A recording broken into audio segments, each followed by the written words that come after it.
উচিত। এরকম কখনো করবেন না। সেই ব্যক্তিকে ভালোবাসা দিন, সম্মান দিন, আর আমার সাথে প্রসন্ন হয়ে বলুন, রাধা রাধা। ভাগ্য, কত সুন্দর শব্দ এই ভাগ্য, কিন্তু যতটা সুন্দর ঠিক ততটাই রহস্যময় এই শব্দ। কখন কি হবে কেউ জানে না।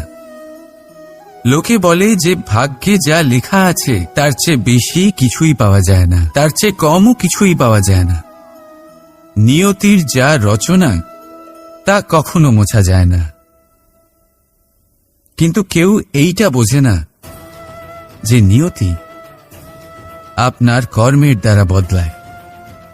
যদি আপনি শুভ চিন্তা করেন, শুভ কর্ম করেন, তাহলে নিয়তি আপনার সাথে খারাপ কিছু হতেই দেবে না। কখনো আকাশে পাখিদের দেখুন, তারা কখনো ভাগ্যের উপর নির্ভরশীল হয় না। যতই ঝড় আসুক, যতই তীব্র হাওয়া দিক, ঘুরতে থাকে, একটা জিনিস জড়ো করে নিজের সৌভাগ্য, নিজের বাসা নিজেই তৈরি করে। নিজের সন্তানের জন্ম দেয়, তাকে লালন পালন করে, নিজেই তাকে উড়তে শেখায়, কখনোই ভাগ্যের উপরে নির্ভরশীল হয় না সে। এই বিষয়টা আমাদেরও শিখতে হবে। তাই মনে রাখবেন, আপনার ভাগ্য নিয়তির লিখন নয়। আপনার ভাগ্য তাই যেটা আপনি দিনের পর দিন আপনি নিজেই লেখেন। কিছু নিজে পরিশ্রম করে, কিছু নিজের ভাবনার জোরে। রাধা রাধা। বহুবার আমরা জীবনে নিরাশ হয়ে পড়ি, এই ভেবে যে নিরন্তর চেষ্টা করার পরেও আমাদের নিজেদের লক্ষ্য প্রাপ্ত হচ্ছে না। আমরা বুঝতেই পারি না এটা কি হচ্ছে। অনেকবার এরকম মনে হয় যে সেই লক্ষ্য যা আমরা চাইছি, সেই স্বপ্ন যা আমরা দেখেছি, যার জন্য আমরা নিরন্তর চেষ্টা করেছি, আমরা হয়তো তার যোগ্যই নই। ওই লক্ষ্যই আমাদের জন্য সঠিক নয়। আমাদের মনোবল ভেঙে যায়, আর তা হলো অত্যন্ত কঠিন এক পরিস্থিতি। কিন্তু সেই সময় কি করা যেতে পারে? আপনাকে একটা উদাহরণ দিয়ে বোঝাই। কখনো কোনো বৃক্ষকে দেখেছেন? সেও অনেক কঠিন পরিস্থিতির সম্মুখীন হয়, যেমন পাতা ঝরার সময়। এই সময় এলেও বৃক্ষ হার মানে না।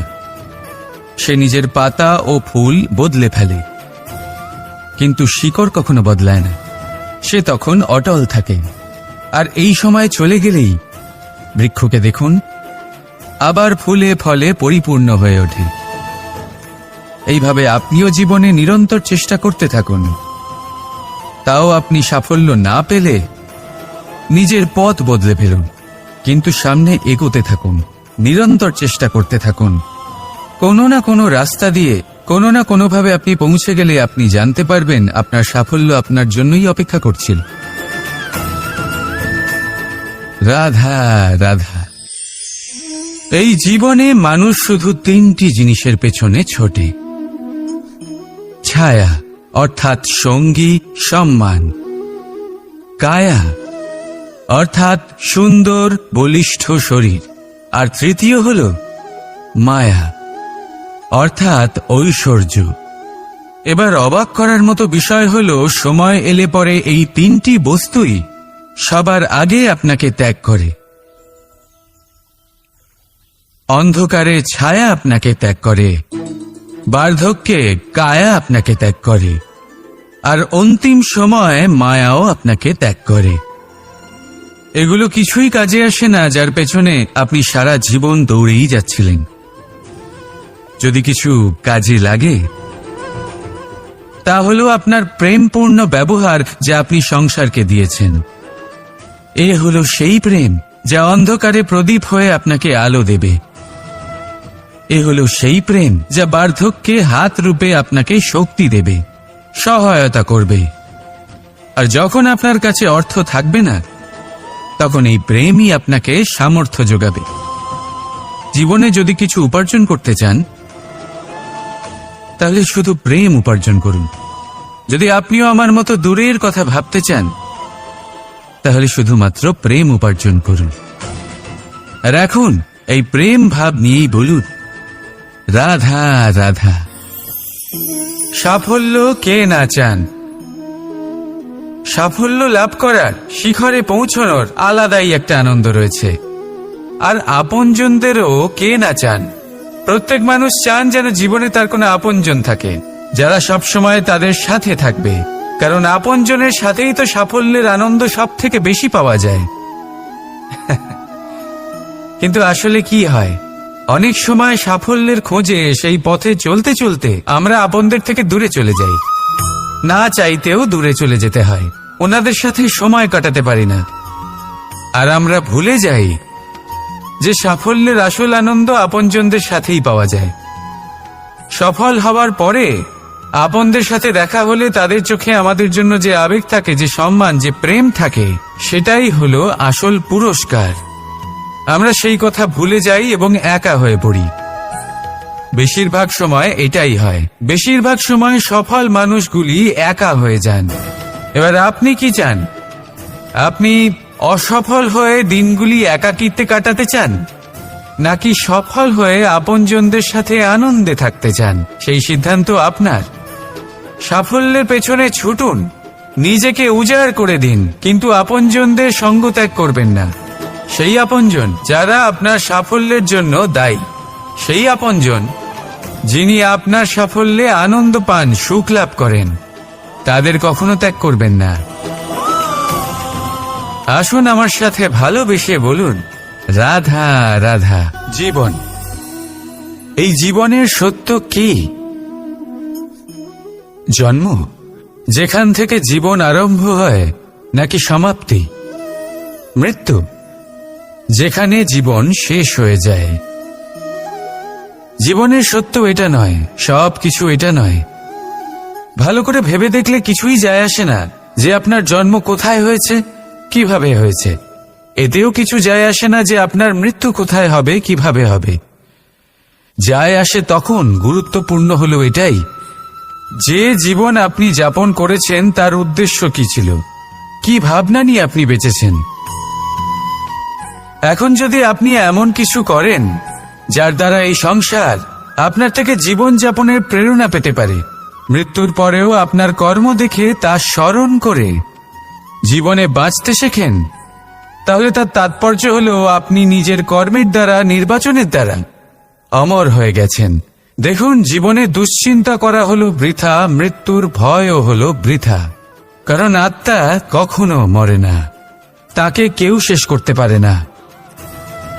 না কাল, না মৃত্যু, আর না সময়। যদি এমন কিছু থাকে যা আপনার আত্মাকে শেষ করে দিতে পারে, তাহলে তা আপনারই নিজের দুষ্কর্ম। তাই এই যে জীবনকাল আপনার কাছে রয়েছে, তাতে শুধু শুভ কর্ম করুন, দুশ্চিন্তা করা ত্যাগ করুন। এমন কর্ম করুন যা দেখে সংসার উচিত পথে চলে আসবে, শুভ কর্ম করবে। যদি আপনার মৃত্যুর পরে সংসার আপনাকে স্মরণ করে শিক্ষা লাভ করে, উচিত পথে চলে, প্রেরিত হয়, তাহলে আপনিও অমর হয়ে যাবেন। আসুন আমার সাথে ভালোবেসে বলুন, রাধা রাধা। আমাদের মনে যখন কোনো প্রশ্ন ওঠে, কোনো দ্বন্দ্ব জাগে, তখন আমরা যাই আমাদের গুরুর কাছে, আমাদের আরাধ্যের কাছে গিয়ে জিজ্ঞেস করি। এইভাবেই একদিন আমি পৌঁছলাম আমার আরাধ্যের কাছে, আমার মহাদেবের কাছে, আর ওনাকে প্রশ্ন করলাম যে, মহাদেব, জীবনে আনন্দ পাওয়ার, উৎসব পালনের, প্রেম ভাগ করে নেবার, জীবনকে উপভোগ করে নেওয়ার সর্বশ্রেষ্ঠ সময় কোনটা? মহাদেব হাসলেন আর উনি বললেন, জীবনে উৎসব পালনের সব থেকে শ্রেষ্ঠ দিন হল মৃত্যুর ঠিক আগের দিনটা। প্রেম ভাগ করে নেওয়ার সব থেকে শ্রেষ্ঠ মুহূর্ত হল মৃত্যুর ঠিক আগের মুহূর্ত। জীবনকে উপভোগ করে নেওয়ার সর্বশ্রেষ্ঠ প্রহর হল মৃত্যুর এক প্রহর পূর্বে। তখন আমি চমকে গেলাম। আমি বললাম, কিন্তু মহাদেব, মৃত্যু তো অনিশ্চিত, আমরা জানিও না কবে আমাদের মৃত্যু হবে। মহাদেব আবার হাসলেন উনি বললেন যে যদি আমরা এভাবে জীবন কাটাই যে আমরা জীবনের প্রত্যেক দিন, প্রত্যেক মুহূর্ত, প্রত্যেক প্রহর শেষ বলে মনে করি, তাহলে আমাদের সমস্ত জীবন আনন্দের সাথেই অতিবাহিত হবে। কি বলেন? তাহলে আপনিও এই কথা মনে রাখুন আর আমার সাথে ভালোবেসে বলুন, রাধা রাধা। মানুষের সবথেকে বড় শক্তি কি? তার বাহুবল, অর্জন করা ধন, নাকি তার পেছনে দাঁড়িয়ে থাকা তার সমর্থক বা প্রশংসকদের দল, নাকি ঈশ্বরের আশীর্বাদ? সেটা কি? মানুষের সবথেকে বড় শক্তি হলো একটাই, আর তা সকলের মধ্যে আছে, আর তা হলো তার নিজের অস্তিত্ব, যা অন্য কারোর মধ্যে নেই। সংসারে অনেক লোক রয়েছেন, কিন্তু কেউ আপনার মতো নন। এটা হলো আপনার শক্তি, এ হলো আপনার নিজস্ব শক্তি। দুর্ভাগ্যবশত বেশিরভাগ মানুষ এটা বুঝতে পারেন না, নিজের শক্তিকে চিনতে পারেন না। কিন্তু যদি আপনি চিনতে পারেন, তাহলে আপনি নিজের অন্তরে অনুভব করবেন একটা অসীম শক্তির অস্তিত্ব। যে সাফল্যের পথে আপনি চলছেন, আপনি দেখবেন যে এই সাফল্যের দ্বার নিজে থেকেই খুলে গেছে। শুধু প্রয়োজন হলো নিজের এই শক্তিকে চিনে নেবার, নিজের এই বিশেষত্বকে বোঝার। কারণ এই যে আপনার বিশেষত্ব, এ কোনোদিনও আপনার থেকে দূরে চলে যাবে না, চিরকাল আপনার সাথে জড়িত থাকবে। যদি আমি বাহুবলের কথা বলি, সময়ের সাথে সেটা চলে যাবেই। যদি কথা বলি অর্জিত ধনের, তাহলে সময়ের সাথে সেটাও চলে যাবে। মিত্র, পরিবার, বন্ধু, আশীর্বাদ, এই সবকিছু আপনার থেকে দূরে চলে যেতে চলেছে, সেটা আপনিও জানেন।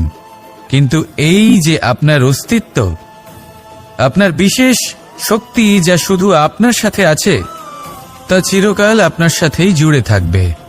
দরকার হলো শুধুমাত্র এটা চিনে নেওয়ার, নিজের উপর বিশ্বাস রাখার, আর জীবনে এগিয়ে চলার। আপনি যদি এটা করেন, তাহলে সবাই এটা দেখে আপনার থেকে শিক্ষা নেবেন। তাহলে এটাই করুন আর আমার সাথে ভালোবেসে বলুন, রাধা রাধা। নাম, এই নাম আসলে কি বলা বড়ই মুশকিল। এই সংসারের প্রত্যেক বস্তু, প্রত্যেক ব্যক্তি, প্রত্যেক স্থান, প্রত্যেক জাতি, প্রত্যেক সম্প্রদায়ের নাম আছে। কিন্তু এই প্রত্যেক নাম কি যথেষ্ট? একেবারেই নয়। দেখুন, কিছু নাম হয় যা জন্মসূত্রে লাভ করা। যেমন আমার নাম রাখা হয়েছিল কৃষ্ণ, কিন্তু পরে মা আমাকে আদর করে কানাই বলতেন। যখন আমি গোবর্ধন পর্বত ধারণ করি, তখন সকলে আমাকে গোবিন্দ বলে ডাকতেন।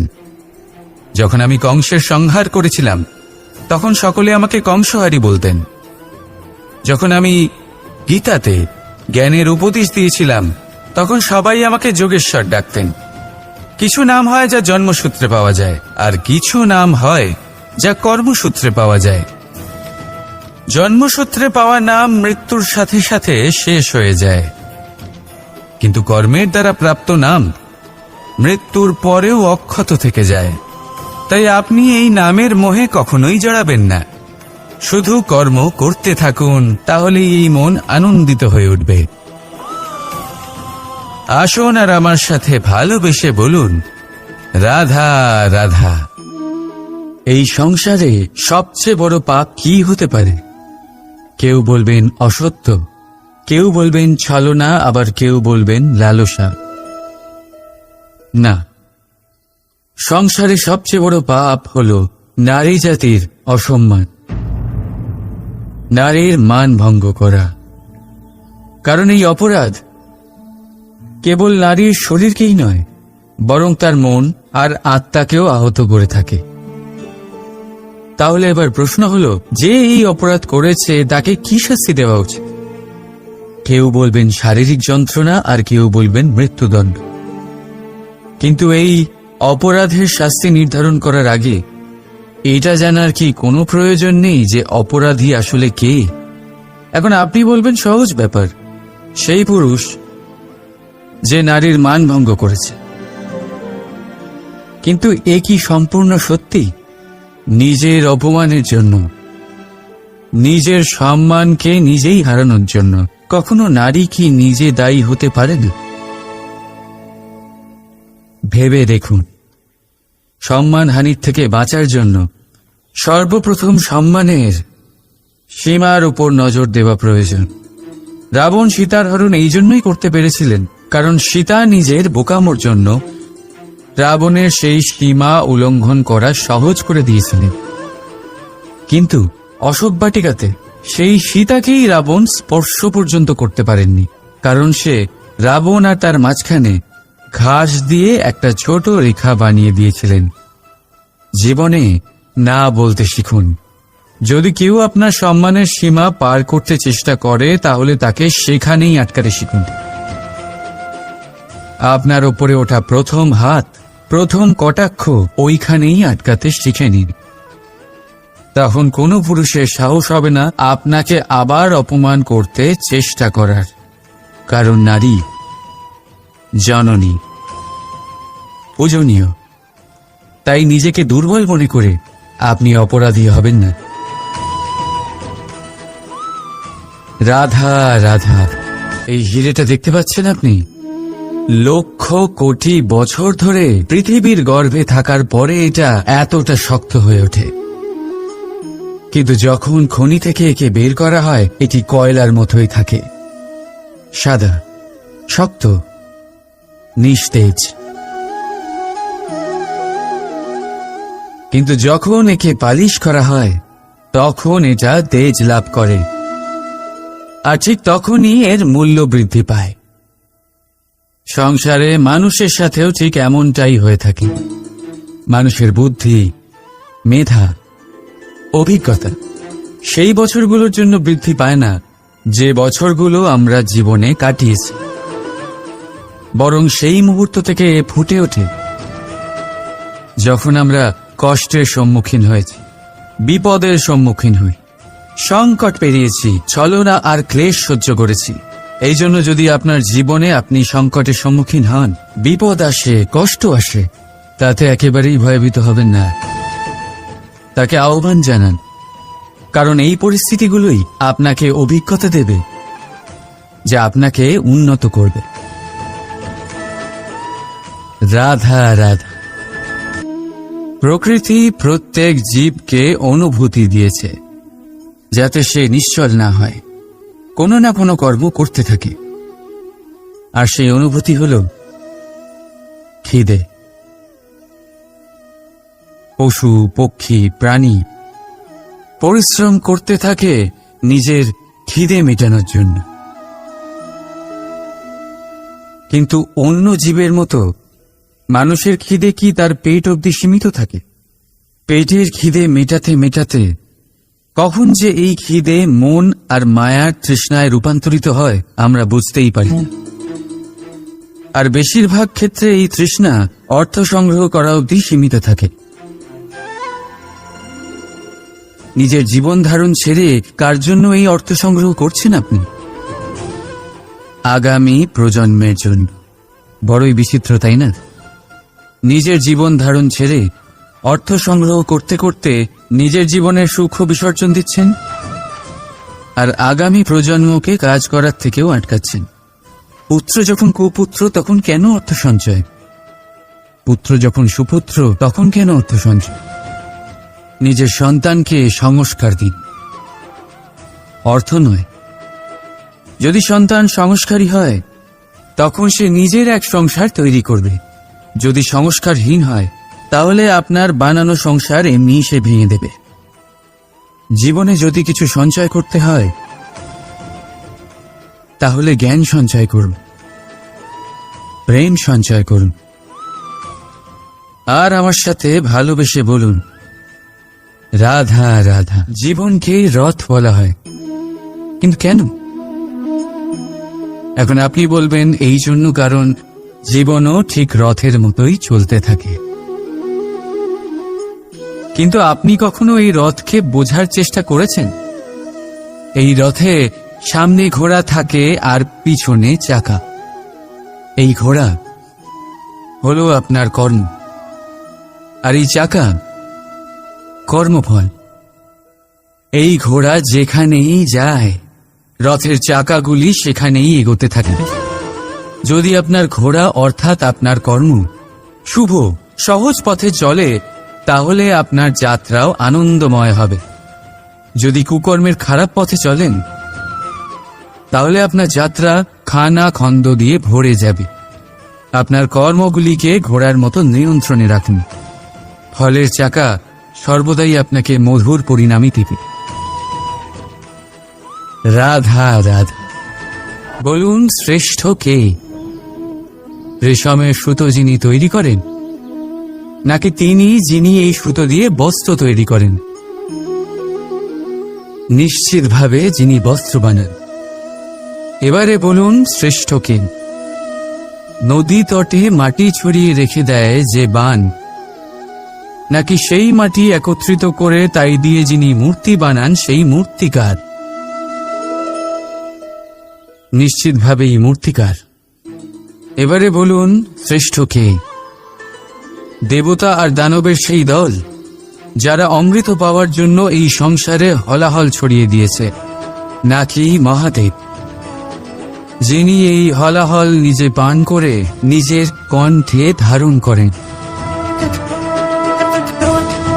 নিশ্চিতভাবেই মহাদেব সর্বশ্রেষ্ঠ। ঠিক এইভাবেই সংসারে ছোট ছোট ব্যাপারকে যারা বড় করে দেখেন তারা শ্রেষ্ঠ হন না, কারণ ছোট ছোট খুঁটিনাটিকে দ্বন্দ্বে পরিণত করা অত্যন্ত সহজ।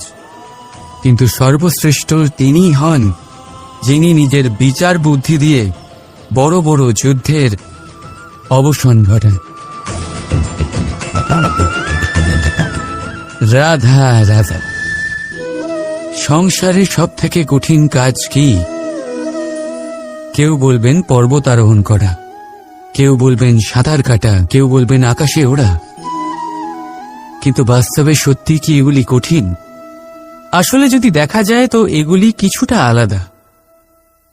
যে কাজ আমরা করতে অভ্যস্ত নই, আমরা তাকে কঠিন ভেবে নিই। যেমন সাঁতার কাটা আলাদা, পাহাড়ে ওঠার কলা আলাদা, আকাশে ওড়ার কলা আলাদা। যেমন কিছু মানুষ গণিত আর বিজ্ঞানকে কঠিন ভেবে নেয়, কিন্তু বাস্তবে এটা সাহিত্যের থেকে কিছুটা ভিন্ন, কঠিন নয়। দেখুন, এই সংসারে কঠিন কিছুই নেই, শুধু একে অপরের থেকে কিছুটা ভিন্ন। যেমন কোনো মানুষ হন, সম্পর্ক হোক, কারোর চিন্তাধারা বা বিচার বুদ্ধি হোক, কখনো কখনো আমরা বুঝতে পারি না, কারণ আমাদের চিন্তাধারা ও বিচার বুদ্ধির থেকে সেগুলি আলাদা। কিন্তু যদি এটা বুঝে নেওয়া যায় যে সেটা কঠিন নয়, একটু ভিন্ন মাত্র, তাহলে অনেক সম্পর্ক বাঁচানো যেতে পারে। রাধা রাধা। আপনি কখনো কোনো পাখি দেখেছেন? তীব্র বায়ু, ভয়ানক বর্ষা, হিংস্র জীব একাধিকবার তাদের বাসা নষ্ট করে দেয়, কিন্তু তাও সে ঝড়ের সাথে ঝগড়া করে না। সে কখনো বর্ষাকে হিংসে করে না, আর না সে হিংস্র পশুদের ওপর প্রতিশোধ নেয়। সে শুধু স্থান পরিবর্তন করে, অন্য কোনো শক্ত ডালে আবার নিজের বাসা বানাতে উদ্যোগী হয়, আর তারপর সফল হয়ে নিজের পরিবার প্রতিষ্ঠা করে। আর তারপর কিছু মাসের মধ্যেই তার ছোট সন্তানদের আকাশে ডানা মেলে উড়তে দেখা যায়। অন্যদিকে একটি সাপ প্রহারের প্রতিশোধ নেওয়ার উদ্দেশ্যে মানুষের বসতিতে প্রবেশ করে, আর শেষে সে নিজেই মারা যায়। এই শিক্ষাই আমাদের মানুষদের জন্য প্রযোজ্য। প্রতিশোধের আগুনে মানুষ স্বয়ং ভস্ম হয়ে যায়, উত্থান থেকে পতনের দিকে নিয়ে যায়। তাই যদি জীবনে উন্নতি করতে হয়, তবে পরিবর্তনের চিন্তা নিয়ে কর্ম করুন, নয়তো প্রতিশোধ আপনাকে রসাতলে তলিয়ে দেবে। রাধা।